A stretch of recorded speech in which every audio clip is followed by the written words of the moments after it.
Hello, everybody. Welcome, welcome, welcome. Thank you so much for being with us tonight. My name is Matt. I am the events officer here for the Academy of Interactive Entertainment in Adelaide.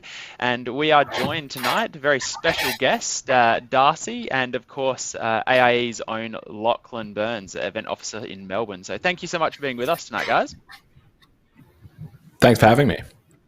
That's all right. So no worries. Everyone, we are in for a special treat. Darcy has been doing some fantastic game design for a few different groups and has been working by himself actually for a while now. And we are going to dig into his portfolio and into his projects that he's been working on and his journey. But throughout tonight's live stream, feel free to post any questions in our YouTube chat. I do apologize, the Facebook, there is a bit of a technical issue going on with Facebook. I'll try and get our Facebook video up live as soon as I can, but bear with us for now. But yeah, questions throughout the live stream, please do post in chat and we'll definitely do our best to get them answered throughout tonight. So once again, thank you for being with us, and Lachlan, I'll hand over to you. All right, thanks a lot, Matt. Welcome everybody to the chat. Like Matt said, we've got a really special guest here tonight, Darcy Smith. So Darcy Smith is a games designer based in Melbourne who actually graduated from AIE with an advanced diploma of games back in AIE Melbourne back in 2015. So following Darcy's graduation from AIE, Darcy's worked at League of Geeks for 6 years as a games developer before leaving to start his own studio, basically with the goal of making games intended for people with a range of games literacy. So thank you so much for joining us today, Darcy. How are you going? Thanks. Yeah, good. Yeah. It's worth mentioning that, yes, Project Lead was Project Lead. now was Project Lead. But that's okay. Yeah, I'm that's well. Right. It's kind of like when you're the ex-president. You still get called president, don't you, of a country? I don't know. That's how more or less. So Project Lead Darcy. Excellent. Well, we've got a few questions we want to chat to you about, basically about your career, everything you've learned over the last few years working in games. So with that, we might just get stuck straight into it. So you've been working quite a bit in game development over the years. What really made you want to get involved in this area of work?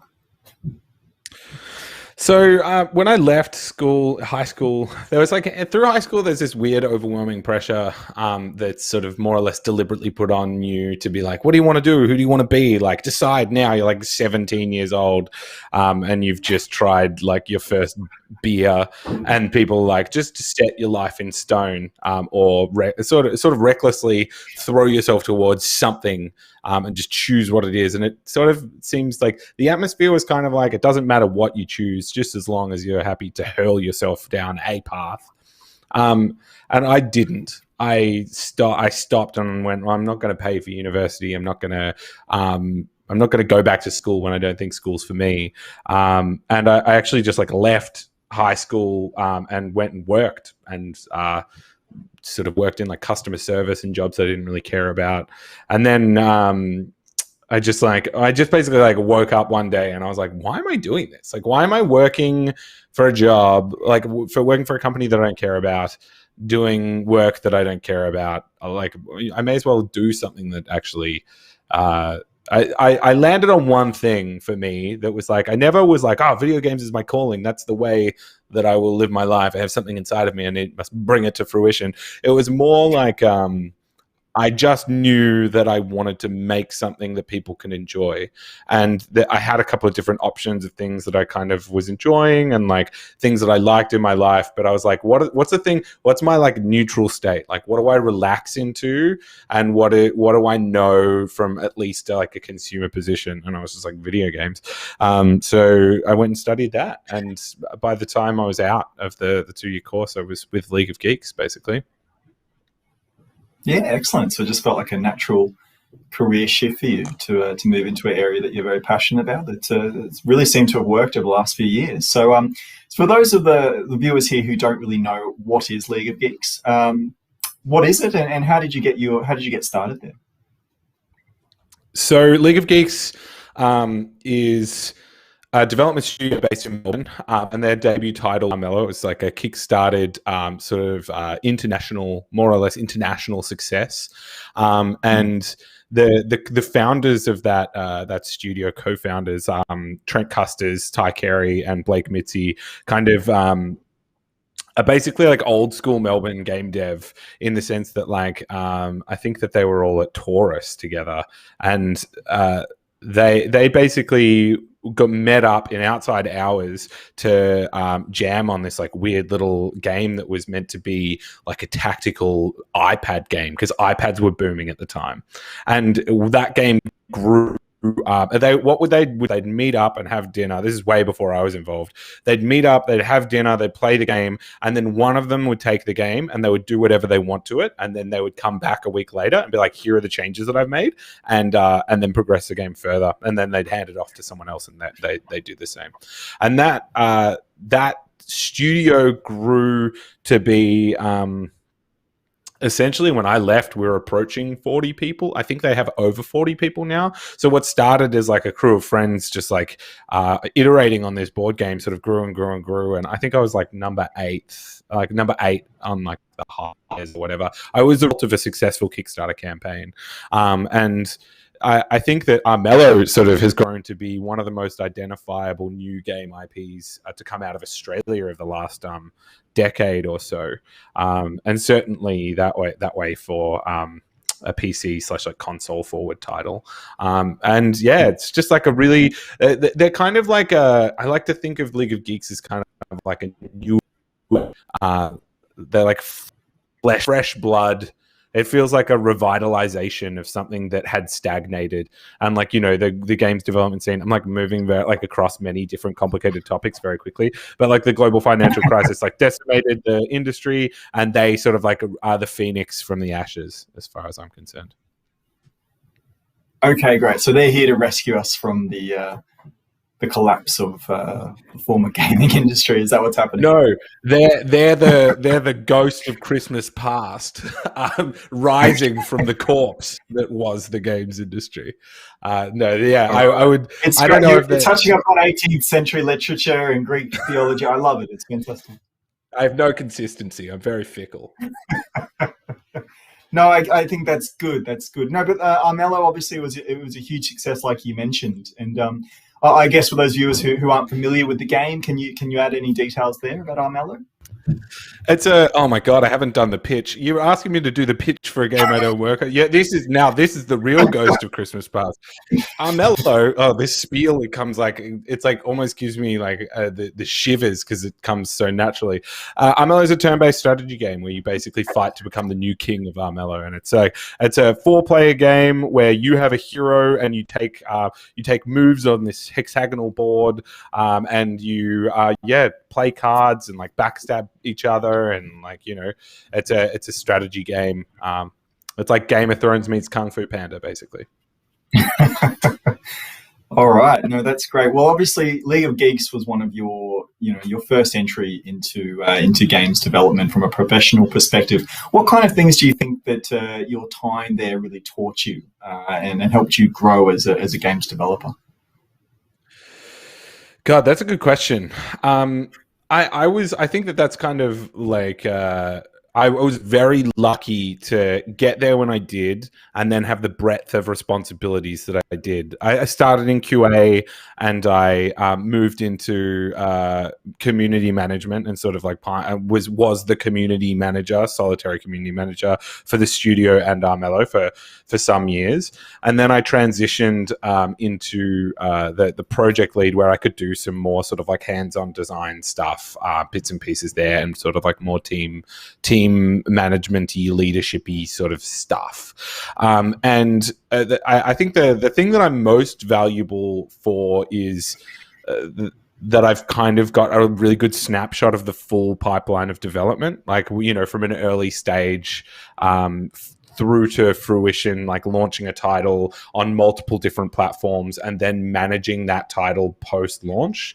That whole snapshot of development. And then also, I think that they have a really great perspective at League of Geeks, and a great sort of bearers of wisdom in regards to sort of how they treat games as both an art but also a product. I think that there's like anytime you set out to make video games, there's kind of like this, you either actually unconsciously decide whether you want to make games, you know, on the dial somewhere from business. Like, am I in it to just cash out, or am I in it to express myself and make weird stuff? And I think that they're like probably more so than a lot of studios, like really closely like in the middle. Like they kind of want it all. They kind of really want to express themselves, and they don't want to just make another thing, and they do want to iterate, and they do want to expand the medium. But they also recognize that you know, making games is a business, and they want to handle that well. So I think that I've adopted. They have taught that and passed that on to me, and I feel like I have that fire in me and that value set as well. Yeah, excellent. So, I mean, you know, trying to balance both those competing demands of League of Geeks, really, to be commercially successful, but also to make, you know, games that are worthwhile, games that can be considered art. So you were a project lead there, like you mentioned, on some of the projects there. So, you know, how would you as a project lead how would you go about trying to balance both of those two competing things? Yeah, that's God. That's hard. That's hard. It's like because it kind of feels like more so like an overarching sort of philosophy rather than like in the micro and the day to day. So it is a good question. It's kind of like a lot of the focus or where that kind of comes down to in terms of like business versus art. It's kind of like, I mean, we're all trying to make kick-ass stuff and we're all trying to make it as good as possible. But it basically comes down to like monetization. Like, what are we comfortable in terms of like payment structures, and how can we give as much as possible and provide as rich content as possible for a reasonable amount of money, I guess. So like ethics in monetization is a path to sort of like live that. I actually, interestingly, like after the Kickstarter, there was kind of like loot boxes were booming in a good way, and we kind of saw the community. We saw the evolution of loot boxes that started as sort of an innocuous thing and transitioned into something that was slightly more scrutinized and maybe slightly something that has more negative connotations. So a good example of us, I guess, trying to strike a line of ethics and trying to provide a quality product that is ethical and reasonable is the fact that we eventually just like integrated those loot boxes as non-payable items. They were more like, we treated them as like a reward for playing the game more so than something that was a monetization strategy for the product. So I think that's sort of like that sensitivity to changing times and staying present and conscious with the dialogue of what's found in games sort of led to us making a decision that was true to the fact that we want our game to feel good and be special and be loved and be, I guess, art to some degree. Yeah, excellent. No, I think you touched upon some really interesting points there. Certainly kind of the approach between doing what's very controversial topic, loot boxes. And I think you sort of you talked about how you found quite a good compromise. I think that both benefits the company and also benefits the player as well. So I guess that really comes down to the company and the environment there. And what was the team environment there like, and what might a typical day be working there as a project lead as well? So yeah, working at Log, God, I'm like casting my mind back 6 months plus ago. It was kind of like every day we would meet together with the team. We'd have stand-ups and we'd talk about, it's the classic game dev thing, like the scrum, like what did we do yesterday? What are we doing today? And we would kind of, basically we would bundle our work up into sort of an amount of work that can be achieved within a certain amount of time, within a couple of weeks or for a particular deadline. And depending on what phase of development we were in is sort of would determine the day. So maybe I'd be working with like, a writer and we would be like jamming on like, how the clan for the Dragon Clan, which we're seeing over here, like how that clan is going to be represented and stuff like that. And maybe, further on into the process, we'd be talking about like what bugs, the hot ticket items and how we can solve those. So, in partnership with our executive producer, Woody, he and I, oh, there he is.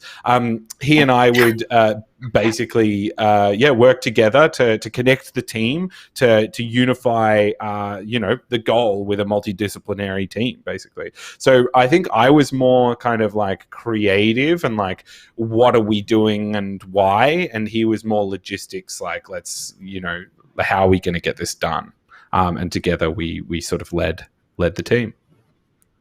Yeah, awesome. Well, it looks, we've got the video up here now of the League of Geeks office, which is great. And, you were there for quite a while. What kind of an employee were you there? Were you a bit of more of a reliable employee, showing up on time? What were you like? I don't know. I don't like the accusatory tone. I like to think I like to think that I'm reliable, but I also think that I think I'm potentially polarizing. Like I think, let's put it this way. When I started to learn how to drive, my mum was like, I can't teach you how to drive anymore because it doesn't look like you're paying attention.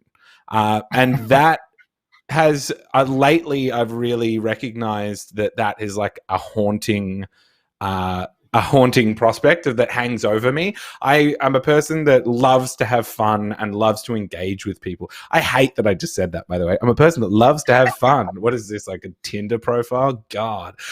Anyway, live, laugh, love, like Julia Roberts. Yeah, that you can actually, you can't see it. Just out of frame over there's a live, laugh, love piece, that really nice piece that I picked out from Kmart. No, I really value the day to day, and I do try and I goof off, but I also move forward. And listen, I think that I don't consider myself to be like a highly disciplined person, but I also think that I know what I'm doing to a degree. And when I need to, when I'm like against the ropes, I will get stuff done. But I do think that I find that I'm like, I've been like, over the last 6 months, especially, I've been discovering more about how I work. I need to overcommit as much as possible and set things up so that they are immovable, so that there are immediate problems that need immediate solving. That's where I'm best at. And I think that's why I make an okay leader and, even a project lead, because, or a company whole, because basically you get so overwhelmed with all of this breadth of different things that you need to just like submit yourself and like to the wolves, and I'm good at that. Right, well, no accusations here. I'll leave that for another discussion. No, you've gone off on your own. You've gone off on your own now. You're doing your own thing. What led you to that point in your career where you're like, I'm going to do this, I'm going to head out on my own and really make something of myself? I mean, more or less, I think it just came to like a natural close, and I kind of I don't really love doing community management work anymore. It's not something that really excites me. I think that the world has changed a lot, and because of and in hand. Social media has changed a lot. I remember, the start of last year, they're like, the bushfires were kicking off, and it was just like being on the social media became a lot harder. And I really hated coming into work and being like, here, try this like new, like, play our video game. And like, and a tweet would be in a feed next to like a burnt koala. And it was just like, it really bummed me out. To the point where I was like, I don't know if I really want to do this anymore, and then I was like looking at my options, and I started applying for jobs like overseas, because I was like, that would be awesome if I could spend some time overseas in a studio. A couple of studios that I like have sort of ins with, from traveling with Armello and stuff like that. Maybe I can make something like that happen. And the global pandemic kicked off, and therefore traveling overseas became far less likely. And I heard something about that. Yeah. Yeah, I don't know if you've heard about that. But something on Twitter the other day. I don't know. It's probably not important. Just going to a rave later though. Just mask free. Basically, it got to the point where I was like exploring my options, and I was like wanting to move into a more dedicated game design position. And I think that I was like, I feel like I was ready for that. And it got to the point where I was like, I kind of like ran out of avenues, and the world was staying still, and we were staying inside. And it was kind of just like, I think more or less like my partner was like, why don't you just do it? Like, why don't you just do it? And then she was like, well, wait, I'm a graphic designer. Why don't we just do it? And then now we are co-owners of a company, and she is my other half of it, both in business and personal life. So she is the art and creative director of the studio, which sounds weird to say when you don't have a product, because it's just like, I've just made this cool hat, I could be anything. It's kind of like, when people like hand you a business card, it says CEO and then they're just the only person in their company. It's like, well, yeah, you could have called yourself anything. It feels weird to be doing that, but more or less it's true. The hats that we wear and like the titles that we give ourselves, usually she's creative director and I'm game director. Look, I'm sure it's a very valid title. It's nice and refined. I think it's not too self-aggrandizing, so that's really, really quite great. No, that's really cool. And I was going to call myself director, but then that was like maybe too self-aggrandizing, so it was like, no, just scale it back. A director of operations or chief financial officer, a boss, CEO, director. That's my business card, actually. Boss dash live laugh learn. I don't even know if I'm getting that right. No, live laugh love is on the back of the business card. That's actually the branding for the studio. Says live laugh love. That's like the tagline. That's just I love that. I'm going to buy a hat from you. That sounds great. No, but that's great. I mean, so obviously you're very excited about this new adventure. I mean, what does the future hold for you? I know you can't talk a lot about what is going on, but where would you like to see yourself in a few years' time? I guess the goal that some very sound advice that was given to me was that basically we're starting from not much, and we don't have like a huge amount of money to spend to invest in a company. We can't really have employees. So more or less we need to make something that is like ultra simple. And what we landed on was basically we could make a word game, because my partner basically works in type and color. So as a graphic designer, so it was very easy sort of transition for her to move into games in an environment that is predominantly just type and color.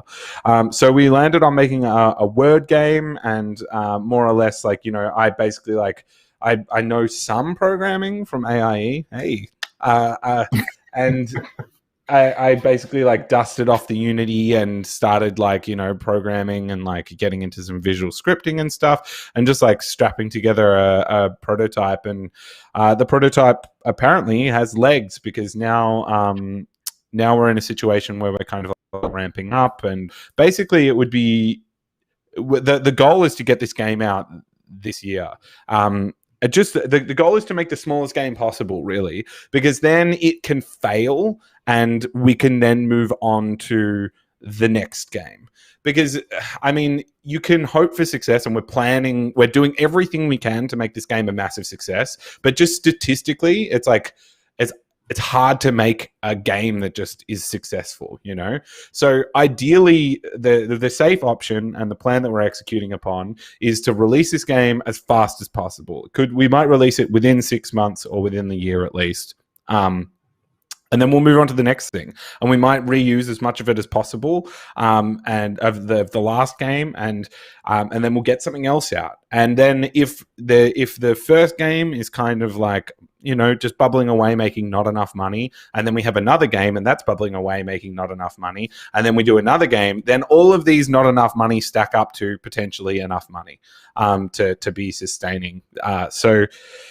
So that's it, basically, is like get simple games out, and then with whatever success we see, we will upscale within reason. We don't want to, I guess there's like a point of difference to log. I don't think I want to go to like 40 people and make like huge games, but I would like to make smaller, really considered experiences that can be like got out the door like quite quickly. Yeah, excellent. No, that's great to hear. And I worked on Armello for like 6 years, by the way. So I'm like, I worked on one title for 6 years, and now I'm like, no, not that long again. Get the next one out as quick as possible. That's it. I'm obsessed. Race to the finish. I like it. That's it. Yeah, well, great. For the maybe the people who are considering studying and getting career going games in the future, is there any kind of advice you'd want to give to those people who are just thinking about starting out? I mean, don't study games just because you like games. That's like the classic mistake that like lots of people engage in. They go, well, I like playing them. Like, I like playing Call of Duty. I'll make Call of Duty. And you're like, no, you won't. No, you won't. And if you will, like, you've got to, like, I guess there are so many people that in games that don't even play games, especially like artists and stuff like that. And if you are the type of person that's like, what? You couldn't possibly make games if you don't play games, then you're probably the type of person that may not be like, that they may need some more wisdom on the topic. I guess making games is its own activity that cultivates its own people, Loving Call of Duty or loving Dota doesn't make you the right person for game development, basically. And it would be heartbreaking to go and study something. You may as well work in something that you don't care about because they pay you money to do that. That's my theory. Well, I do love Call of Duty. I haven't played it for a number of years. I might give it a go this week. Another go. Well, that's, they probably have a battle royale, and that's really cool because everybody has one, and I'm sure theirs is pretty good too. Oh, they must be up to 30 titles by now. It's just, it was one every 6 months, wasn't it? Sure. I don't remember. All right, excellent. Well, I think we're getting close to the end here, Darcy. So once again, just saying thank you so much for coming here tonight and giving your time. I know I've learned a lot, and I've really appreciated the chance to speak to you and find out a bit more information about your background and your career. And I do wish you the very best of luck with your new game that hopefully will come out within the next 6 months or a year's time. That's it. Thanks, Lucky. Thanks, mate. And Matt. So for any students who might want to know more, do we have any news or info that we can tell them about?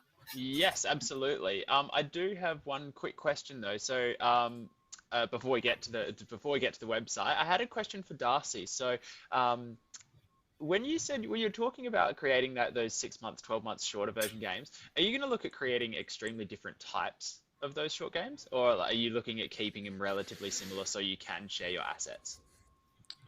So we're yet to get stuck into what game 2 would be. I mean, it couldn't be the trick would be using infrastructure that's applicable, that's behind the scenes. Yeah. That just to probably for my sake, so I'm like engaged long term. So those systems are replaceable. That tech is replaceable or reusable, sorry, and working on something that is like fundamentally different. But scope has to guide a lot of these decisions. Like, so when it comes to choosing whether or not you're going to make a game that's 2D or 3D, for us, it's like, well, what's 2D is the clearer, the most obvious choice because we're so concerned about keeping things light and keeping things quick, And if you're not considering scope in every single decision that you make, you just will end up working on a game for 6 years. Yeah. No, they considered scope quite well as well. So, you could be on a game for 12 years if you don't. Yeah. Okay, cool. So apologies everyone on Facebook. I will be posting this, the whole entire live stream up on there so people can watch it, but I couldn't get the stream working tonight, but it was still on our website and YouTube. So thank you for those that did join us. And I will be putting that video up on Facebook after this as well. So getting back to what Lockie had said before, so students who have been watching and are interested in learning more, please head to our website, aie.edu.au.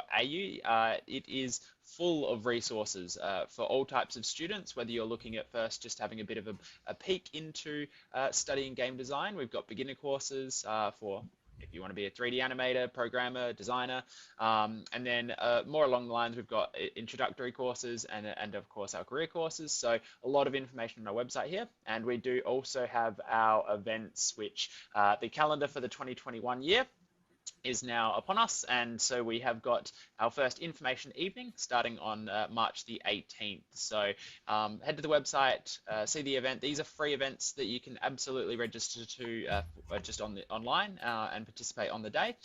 Industry Experience Day and Open Day coming up later in the year too. So if you do have any questions, feel free to reach out to your closest campus. We are a friendly bunch, and we are here to help you and grow the games industry together. So yeah, just feel free to reach out, and we're right here for you. But other than that, thank you so much, Darcy, for being with us tonight, and thank you, Lachlan, as well for joining us. And to everyone out there, hope you have a lovely evening, and we'll see you next time.